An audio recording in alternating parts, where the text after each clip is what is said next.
Lechem, it's Ya'Kov Shepard here from King David's Tomb, KingDavidKabbalah.com, and we are in Parashat Vayeitzei, and we want to get some Kabbalistic inspiration from the Holy Zohar. That's the Holy Zohar in page 147b. ויקח מאבני המקום.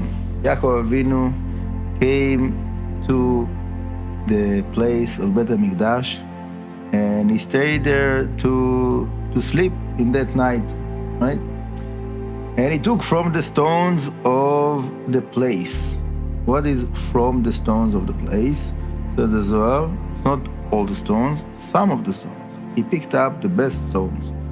Which are they? Precious stones. Which precious stones? The precious stones that were also in the ocean of the Kohen Gadol. When Am Yisrael were in the desert and they built the Bet HaMikdash, the Mishkan, and Hashem told them that the Kohen Gadol need to have 12 stones on his tablet, on his chest, the Choshen. And there's many midrashim about those stones of the Choshen, many interesting qualities. Rabbi Vayeitzei, one of the Mikubalim, is explaining the different qualities of those stones. So many people that are dealing with the crystals and so on. So there is sources in the Kabbalah that speaks about it. So here the Zohar says that those 12 stones of the Choshen, that was the stones that Yaakov Avinu took and from the place of the Bet HaMikdash. And the Zohar explains that those stones are connected to thousands and thousands, millions of angels, meaning each one of those stones is a certain manifestation of qualities, powers of the creation that is connected with many angels. So in other words, when Yaakov Avinu, he took those stones, he took under his domain many spiritual powers. And what did he do with it? The Torah says that Vayasem Marshotav. What does it mean, Vayasem Marshotav? He put, simple understanding, he put it under his head. But if it was only that, it should have said Vayasem on Mirosho, his head. What is Marshotav? The Zohar explains is he used those stones to support the Shekhinah. Okay? Now, it's very interesting but not simple concept to understand. The Shekhinah is related with the concept of stone. Whenever there is stone, heaven in the writings of the Zohar, the Kabbalah, so somehow it is connected to the Shekhinah. Okay? The simple reason for that, there's deeper reasons, but the simple reason for that is that the number, gematria, of heaven is 53. The name that usually we use to represent the Shekhinah, Nukba, is the name Ben, 52. With the Kolel is 53. So heaven is A Ben, Aleph Ben. Okay? So that's is certain quality, certain power that is related, connected to the Shekhinah. And Yaakov Avinu, when he took it and he put it under him, according to the simple understanding again, okay, it says,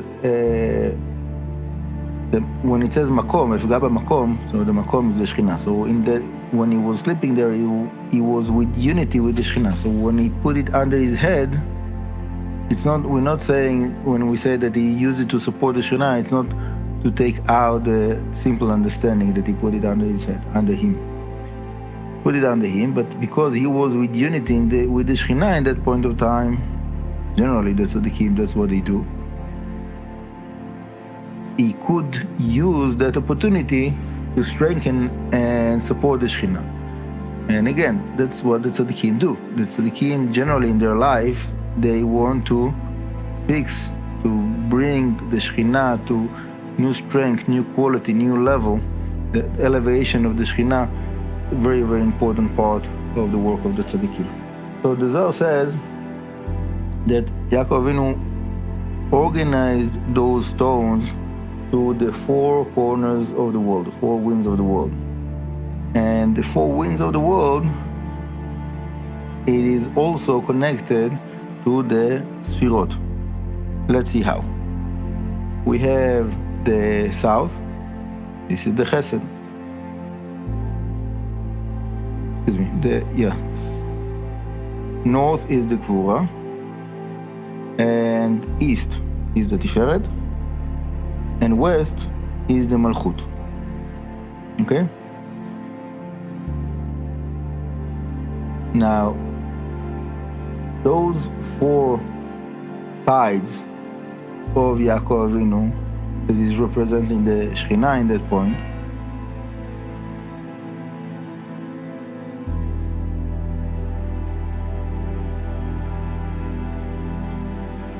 this is the four Sfirot, as I said, Chesed, Gvura, Tiferet, and Malchut, that are basically the structure of the world. And within that place, Yaakov Avinu lie down. And what happened when he lie down? He had that prophecy, right? Famous dream that Yaakov Avinu had with the angels. So let's speak a little bit about that. I'm jumping ahead with the Holy Zohar.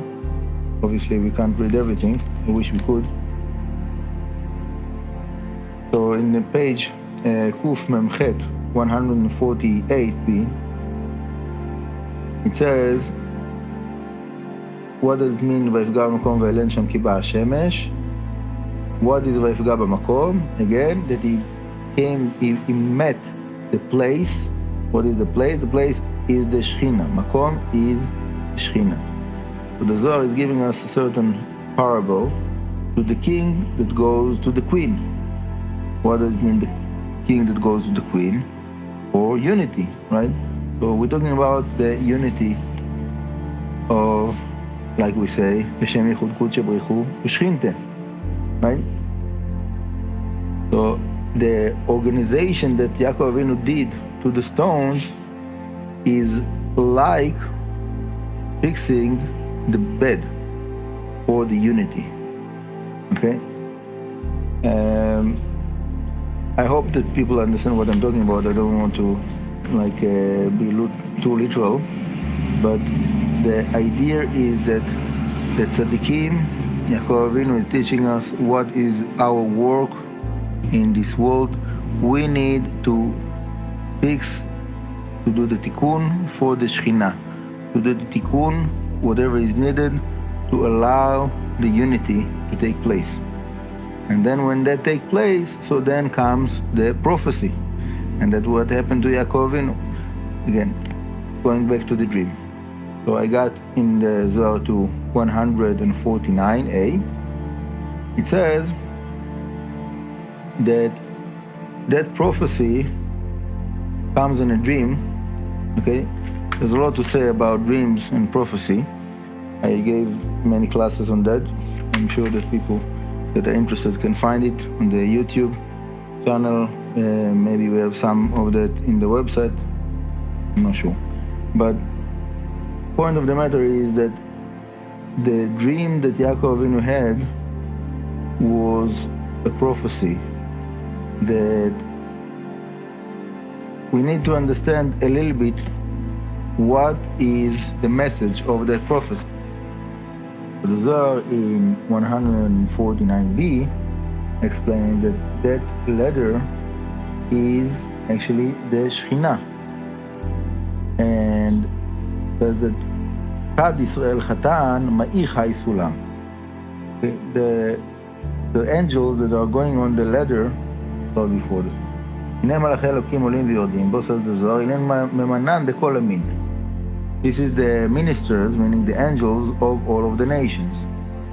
מסלקין ונחתין באי סולם, that they are going up and down with that ladder. כד ישראל חתן, מאי חי סולם, when עם ישראל are doing sins, חס ושלום, so it brings down the ladder. מסלקין אינו ממנה, כד ישראל מתקשרן, עובדהון מסתלק חי סולם, כולו ממני נחתי לטאטה, ועבר שולטנה דלהון. So when Am Israel are doing sins, the certain nations are going up, and when they are doing good, so they are going down. Okay, so it goes on, and I just want to finish with that understanding. What does it mean that the ministers of the nations are going down and Am Israel is doing good? We know that Am Israel is light to the nations, brings the clarity, brings the revelation of Hashem's kingdom in the world. So why is it called that the ministers of the nations are going down? So again, it's exactly the same point. What does it mean, ministers of the nations? So let's say, for example, in our days, in our generation, until a few years ago, it was looking like United States is controlling the world. It is the biggest nation, the strongest nation. There's no one that can go against them, and so on and so forth. So is that revealing the kingdom of Hashem in the world? Not at all.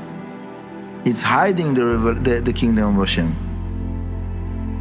The kingdom of Hashem is coming and revealed itself when the big empires, like the Roman Empire or the Greek Empire or all of those big empires, they came down and nothing left from them basically, and Am Israel stayed.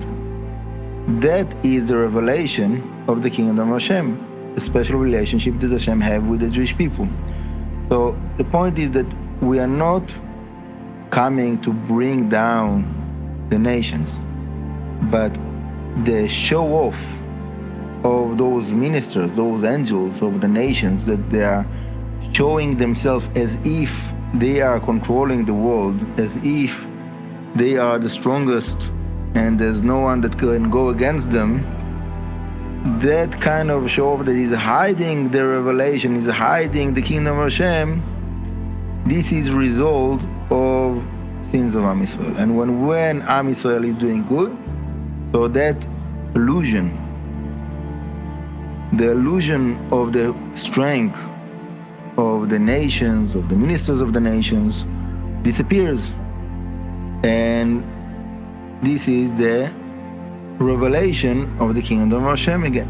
So I hope that I made myself clear, and I hope that Hashem will make it clear in your hearts, in my heart, and Bezrat Hashem, that we will all experience the revelation of Hashem, the tikkun of the Shekhinah, the unity, L'Shem Yichud Kudshe B'Richu Shechinte, and the understanding that from that revelation and the unity of Am Israel, Hashem, the Torah, all of those holy parts that are needed for the redemption, from all of that, the whole world will be satisfied and blessed and get to its comfort and peace, Bezrat Hashem, very soon. Amen, כן יהי רצון. Shabbat Shalom V'Vorach, many blessings, and Hashem will help you, me, and all of us, Bezrat Hashem, to unify together and to celebrate the Geula Shlema very soon. Amen, כן יהי רצון.